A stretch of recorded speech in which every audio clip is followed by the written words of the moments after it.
everybody. This is Gretchen Zellick, and I'm here with Annie Gibbons at Donuts and Pie Fitness. And here's Annie. We're going to make it nice and short. Yeah. Okay. So we're here with Fiona Jensen, and we've known each other for a long time, Fiona, right? We're both on the Cape. But I think we did meet when I went to a seminar you were doing on mindfulness, and when you were just starting out Calmer Choice. It was when my daughter was also in trouble finding her way through high school. And so that we had that in common. I was kind of drawn to you because you seem to have some answers, or at least some explanations as to what was going on with our kids. And so we've known each other a long time. Fiona started Calmer Choice, and I'll let you talk about that because I love your story. It's amazing when you're not looking for something, how it ends up in your life. And then what the people you have touched is mind-blowing. So Fiona Jensen, Calmer Choice. So, hi, this is a little COVID moment where I need to take a squeaky toy away from a dog. So really. And my alarm just went off from the state of California saying new public health stay-at-home order in your area. COVID-19 is spreading rapidly. Stay home. Okay. Wow. Never a All day right. So here we go. So this is all about in the moment mindfulness, right? Right. So Calmer Choice started back in 2010. So Annie, you're right. I think it might have been right at the beginning. Yeah. And we both had daughters that were kind of challenged and having difficulties. And it was, as you said, kind of came out of nowhere. I was working full time as an occupational therapist. Actually, that's how I met you. You were a personal trainer for one of my patients. Right. And anyways, my daughter was struggling. Two of her friends had committed suicide over the summer, and a young man in her class had died of, was murdered related to the opiate epidemic.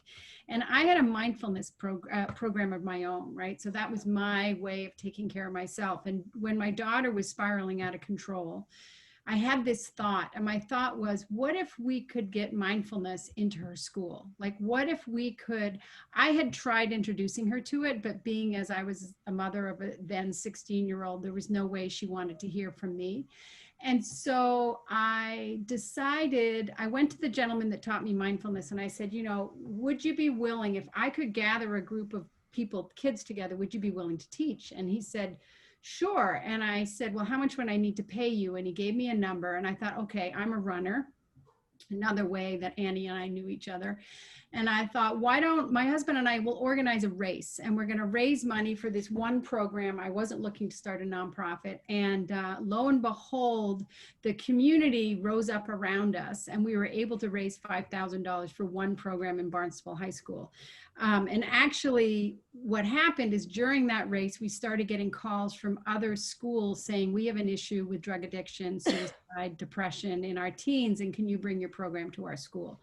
And so kind of by mistake, this nonprofit was created. We ended up getting our 501c3 paperwork that year. And slowly but surely over the last 10 years, we've grown the organization to work with over 10 different school districts, primarily on Cape Cod.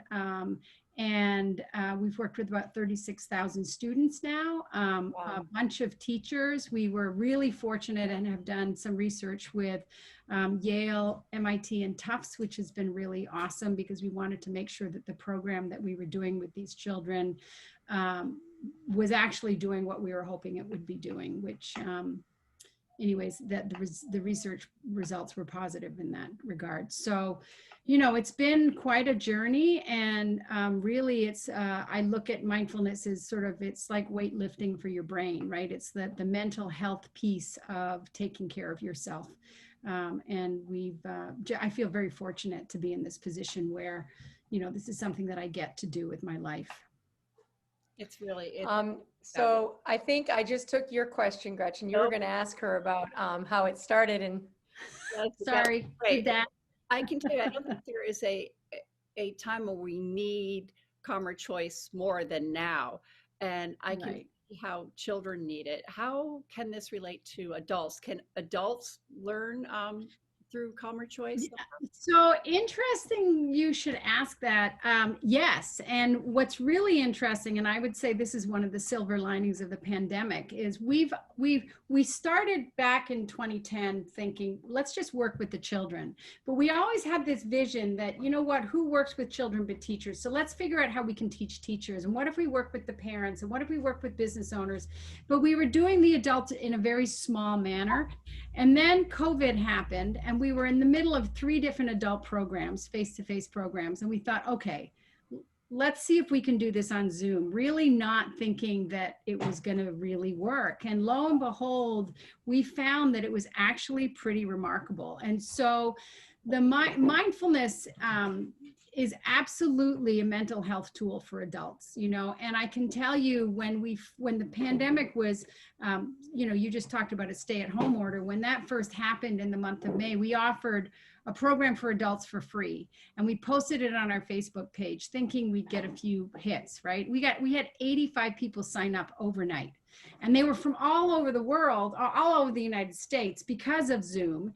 And so we ended up sort of panicking initially, going, you know, we obviously can't teach 75 people in one Zoom room. So we ended up have 3 simultaneous programs for those adults. And it was from there, we've just built our adult programs. So, you know, we have one actually starting January 13th is our next adult program. And we run them, you know, every 8 to 10 weeks, we start another one. So, and so do you have a lot of people signed up for that already as well? It's about half full, but we still have some openings. And the truth is, if, you know, in the times that we've run it where we've had an overflow, if there's enough, we'll run 2 parallel classes. Right. So there is actually still space in that. And the other amazing thing that has happened is we've had a couple of donors come forward to create a scholarship fund. So if people can't afford the $200, we do have scholarship money available, which has been a real gift, because one of the things, and Annie knows this from back in the day with us working with children, but one of our really strong values is we don't want to turn anybody away, and that included schools. Mm-hmm. So that if there was a need and an ask, we did everything we could to make sure that the programming was provided at whatever cost that they could come forward with. Right. And if you want to sign up for the program, they find it on your website. Yeah, if you go to calmerchoice.org and you click on programs, you'll see adult programs, and it's right there. And they can get more information there, but they can sign up there as well. So yeah. You know, I think it's almost, it seems to me it's had like a natural evolution almost, because you know, you started with the kids, but you knew the parents need to be on board, and how do you teach them? So now you're being forced to teach them, and just look, they're spending time with their kids at home now.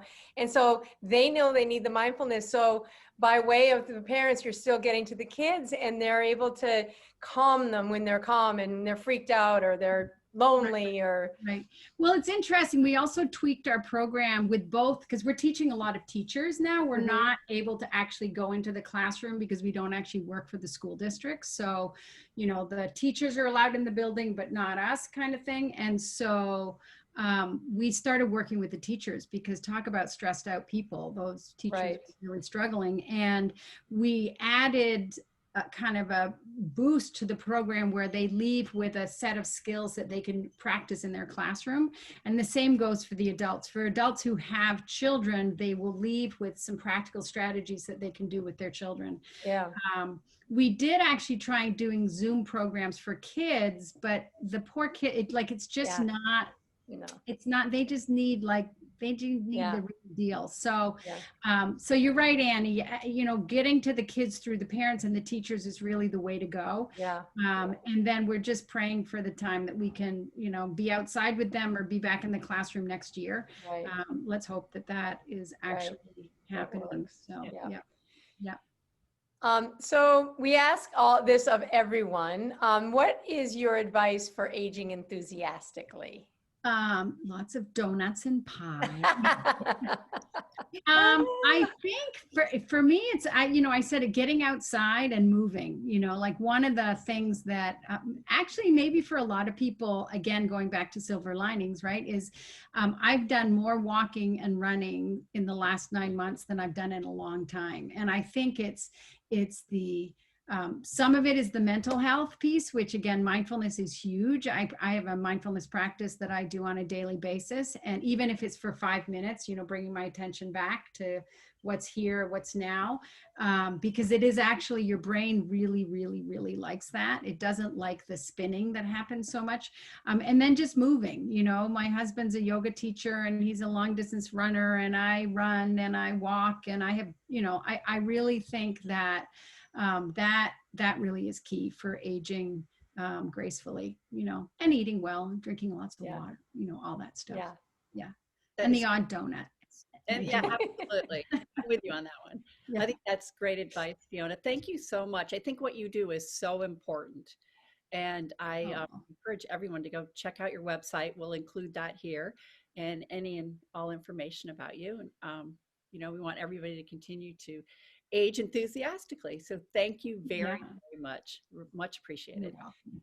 All right. And I want to remind everybody to go to our website, donutsandpiefitness.com, and like us and follow us and share us, Instagram, all the social medias. I tell you, we do a lot of these interviews, and every time I get so excited, and sometimes I even forget. I think we had one this week, and I was telling Gretchen, I said, I forgot we even did that interview. It's great to go on our website and go through our archives and see all the people that we've interviewed, also see how we've evolved in interviewing.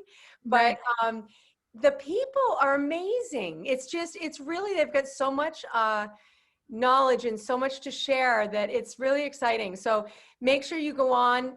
Fiona will be on there, and I believe Bob will be coming up soon, being posted soon. Is that right? Yes, he's Yeah. on. Yeah. Her husband. So Okay. anyway, yes, thank you so much, Fiona. It's so good to see you. Thank And you, my friend. yeah, so we'll let you know when we're posting you, and say hi to Bob. And I will. Thanks. all right. Yeah. Love you. Bye. You too. Bye. Bye.